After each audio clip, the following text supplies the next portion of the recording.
एकादशी तिथि भगवान विष्णु को अति प्रिय है। वर्ष में कुल 24 एकादशी होती है, लेकिन जब पुरुषोत्तम मास आता है तब इनकी संख्या 26 हो जाती है।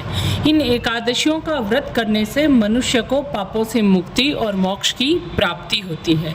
धर्मशास्त्रों में कहा गया है कि कथा पढ़े बिना व्रत अधूरा माना जाता है।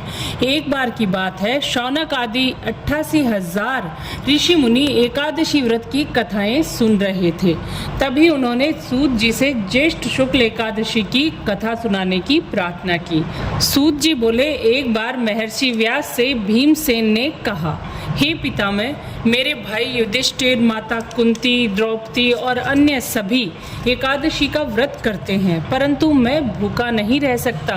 मेरे भीतर अग्नि का वास है जो अत्यधिक अन्न खाने पर ही शांत होती है। व्यास जी बोले, हे भीम, यदि तुम नरक से डरते हो और स्वर्ग की कामना करते हो तो तुम्हें भी एकादशी का व्रत करना चाहिए। भीम ने कहा, मैं एक दिन का व्रत कर सकता हूँ, कृपया ऐसा व्रत बताइए जिससे मुझे समस्त पुण्य फल मिल जाए। व्यास जी ने कहा, ज्येष्ठ शुक्ल एकादशी जो वृषभ और मिथुन संक्रांति के बीच आती है वह निर्जला एकादशी कहलाती है।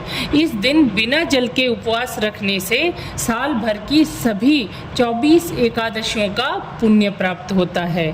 उन्होंने यह भी बताया कि इस दिन अन्न और जल का त्याग करना चाहिए और केवल भगवान का ध्यान करना चाहिए।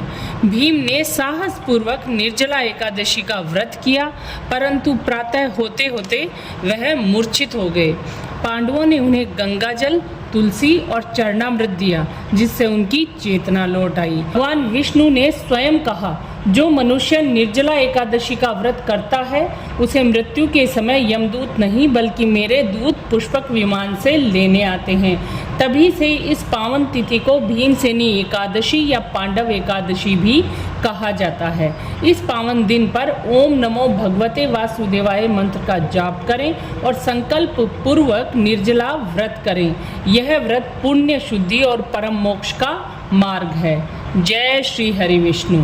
अगर आपको यह कथा पसंद आई हो तो वीडियो को लाइक करें, अपने मित्रों और परिवार के साथ शेयर करें और हमारे चैनल को ज़रूर सब्सक्राइब करें। धन्यवाद। हरि ओम।